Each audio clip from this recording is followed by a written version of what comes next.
Hey, welcome back, folks, to another week of the Tiger Sports Show, where we take a run around Tiger Athletics. We're going to make a quick version today. I'm your host, Greg Mays. That's my co-host and little brother, Trent Mays. Trent, how's the week been? Oh, it's been fun. Went to GI on Monday to watch softball subs. I saw a great game by us, and I guess it was a scrimmage or a JV contest for GI Northwest, but we still came out on top. So Yeah, they just kind of tried to throw the game away, didn't they? Didn't really play anybody. Yeah, they didn't pitch any of their varsity pitchers, which I thought was odd. And we'll get to softball in a minute, but it was a fun day. We had to rush up there, and then it was a good time. At night, got a little cold, but we were all right. Well, it's about the time of year it's supposed to be getting cold, but my thermometer says it's 87 degrees right now, Trent. What's going to happen? Is it going to be 85 one day and -5 the next? Or are we just skipping fall, or what's up? It's going to hit. So you're going to need your tomorrow for football. It should be sort of warm, and for softball. Monday, it's supposed to be down in the 60s, and then Tuesday. Wednesday, they're talking maybe low 70s, and then 80 by Friday. So By the time state softball rolls around, it'll be warm again? Yeah, I hope so, because I don't really want to sit out in the cold. But district final softball last year, I sat probably 35 degrees, 50-mile-an-hour wind by a little tree, and I had every piece of clothes on that I had. Yep, I think I've stood in like 2 inches of rainwater running down my feet and sleet coming out of the sky at district softball sometimes. All right, well, like you said, we'll get back to softball. Let's talk football. Big Tiger win out west last week. Are you going to argue with me that was a big win? Oh, that was a big win. McCook had a lot of momentum. They had a powerful rushing attack. Their leading rusher had over 800 yards, and the Tiger D held him to under 70. So, great job by the D. They gave up the one drive, and then the Tiger offense just got in a groove, and they were racing up and down the field. I think McCook's, their coaches and their players, their heads had to be spinning. Yeah, the ball was going to all kinds of different people. Coach Shoemaker was moving it all around, and of course, Tucker Sinek was putting the ball right on receivers. And I thought the run game looked better than it had all year. Even when they would clog things up a little bit, I thought the backs showed great vision to get 2, 3, 4 yards out of even plays where McCook had played it pretty well. He's got a good rotation with Cooper Cole, and Satterley, Cade. He does a good job of bouncing Satterley in for a drive and then staying with him. Satterley is the kind of kid, former Little Husker shout out. This is my last group I've drafted, and Cade was a hard worker when I had him, and definitely continuing that now. He'll take a 1-2 yard gain, then turn it into a 3, 4, 5, 6 yard gain, and then he's just seconds away from busting one. I felt Cade's going to make a big run pretty soon. I tell you, Friday night would be a great time for one. Yeah, definitely. Cooper had a good game. He got some big runs late. They really hunkered down with the run. So the Tiger offense and Tuck was slinging it all over the place. Chance had probably his best night receiving. Chance Verton, definitely on defense. A key play in the first half. We're up 14. No, it's 7-6. They missed their extra point. We have 4th down and 6. We're 4th and long. They went. Oh, there's the play right there. That's Chance running for the first down. He did a wild dive. See if Tate can rerun that for us. and Chance is dancing. Then there's a back version of the fake punt. So I listened to Coach Shu. Comments must have been in the paper the next day, must have been on the radio with Trent Ockengay, local radio guy. He said that's the type of play that could have got Chance in trouble. Chance made that read to get the first down perfect. What's going on? Oh, you're driving. I'm backing out of my parking spot. Okay. So Chance made a great read. He had the dive to get the first down. Tigers go down and score, make it 14. They short kick the kickoff, and Tigers got some track speed out there. So shout out to Jack Ortegren. That's one of his is the track speed. They recovered the kick. It bounced off of McCook up back, and we got the ball, went down and scored, made it 21. Then there was some fireworks at the end of the half. It was 21 to 13. They threw a long pass, and then the Tiger run game took over. So they ran it, and they ended up winning 38-23. Tuck had 3 touchdown passes and a rush touchdown. Tiger D was on fire. I got to give a shout out to Kiker. I think is it Jarrett?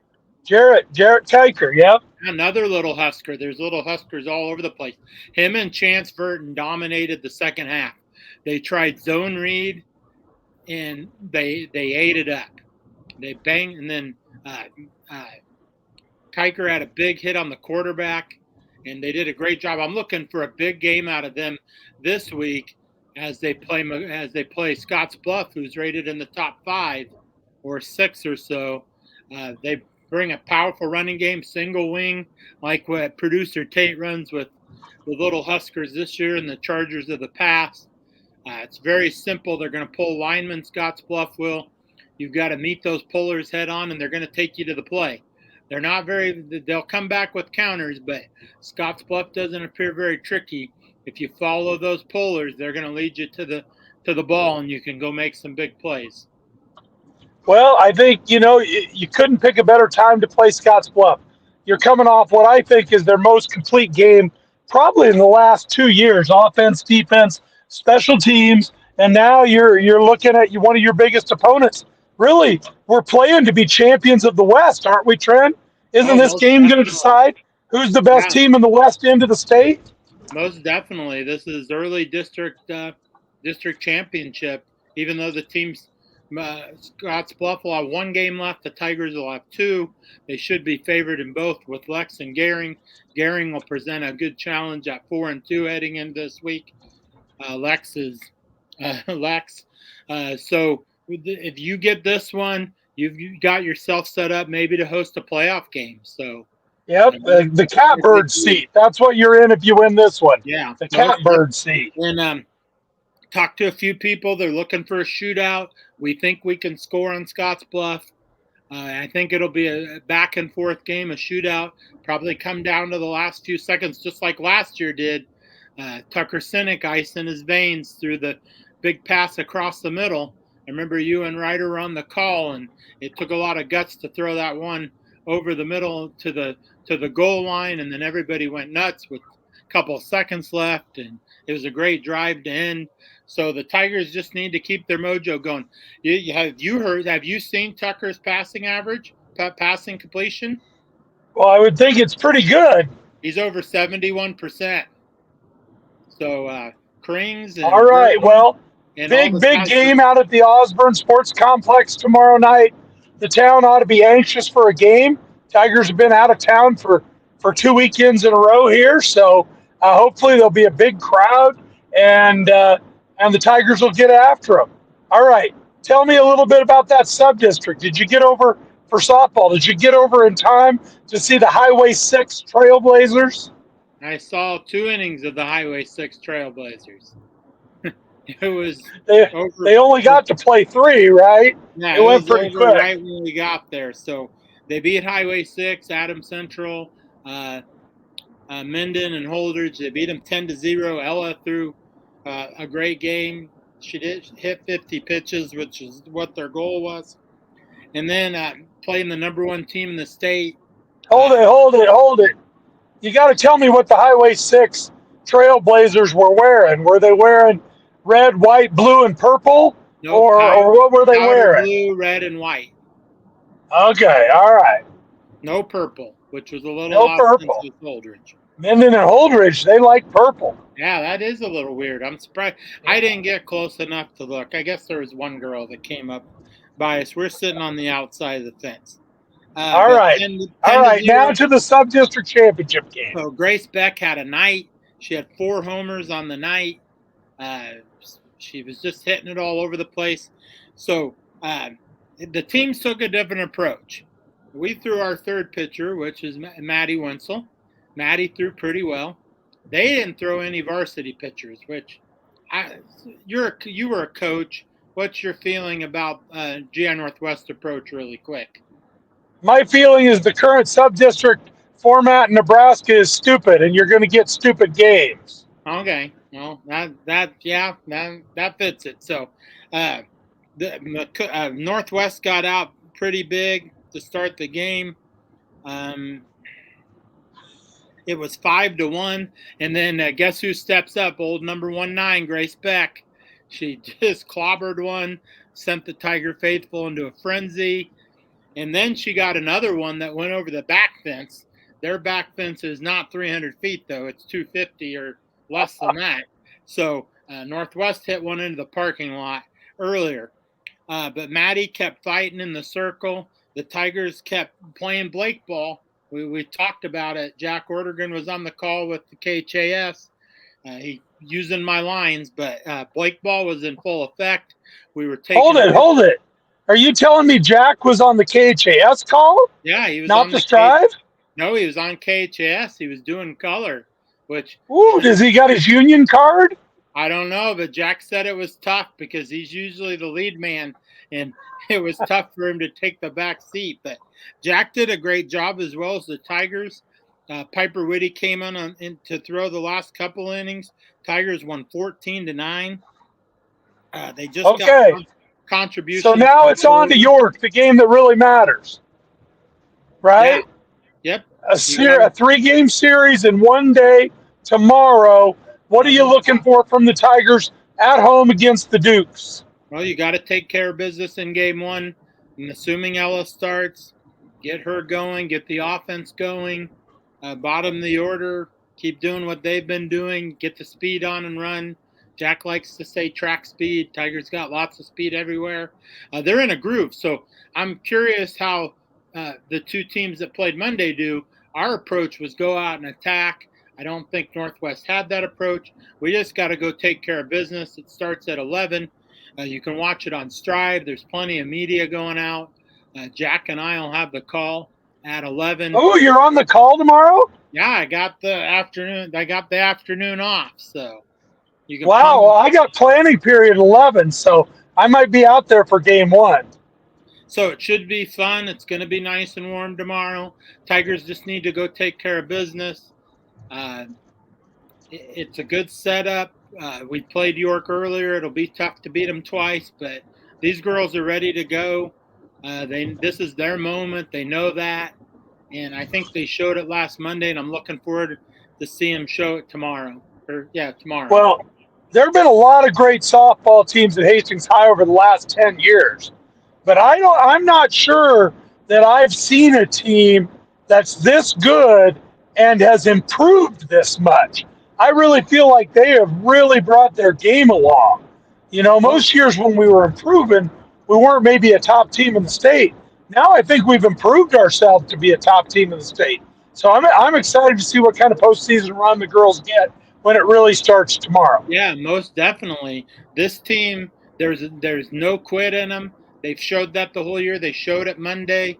They showed it against Blair earlier, against Norris, against Scott. There's no quit in them. They fight till the last pitch in the 7th, or when the final pitch is, and they just don't get. They play level-headed. They don't get ahead of themselves, and then they don't get down. So they've really. And there's no team in the state that's played a better schedule to prepare. Oh no way! The EMC has really brought up the schedule, and we're ready to go. It'll be fun to see how many EMC teams come back here for state. and I'm definitely looking forward to the Tigers getting 2, and we're rocking and rolling and start printing shirts. So All right. Well, we had a big EMC meet today in Lincoln at Pioneers Park.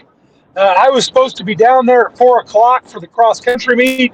Then they moved the meet up to 10 a.m. and I couldn't get there, so I had to follow the results. But a great day for the Tigers. Austin Carrera finishes second, and the boys team finishes second. And boy, both the boys and girls are not quite at full strength. If we get Diego back next week, boy, watch out for the boys because they would have had a chance for that conference championship today.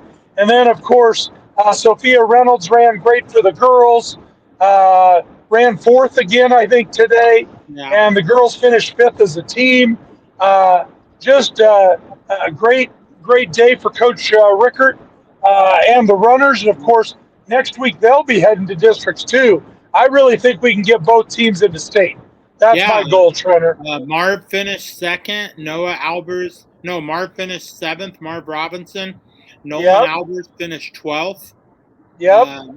Josephine And if Gowan. Diego was running, Diego would be right in there with those boys. Yeah, He can run with those guys. Josephine was in the top 25, so great run. JoJo. I'm looking forward. You got to give Coach Kyle a shout out. We want to thank the Sophie Severny's parents, Miss in our office. They paid Gina? for Strive. Gina's helping you? Well, Gina paid for Strive tomorrow, so I want to give her a shout out. Her and her husband paid the money to get us to Strive for tomorrow. All right, everybody far and wide will be able to listen to you and Jack. Yeah, should be fun. I'm presenting Jack. Well, hopefully this comes out tonight. I have a little present for Jack. I got a bill for him for all my lines he stole. So, all right. Well, I am about a mile and a half from losing cell service here, Trent. So you better get your last words in. Really quick, Jack. I'm just joking. It was fun to hear you. Tate obviously knew who you'd been working with and knew who you were because you used Blake Ball and all that. So, if you can get out, watch the Tigers tomorrow night, 7 o'clock at the college. Get out to watch Tigers softball. Fall it on Strive. Go Tigers. Let's get some wins. Go Tigers.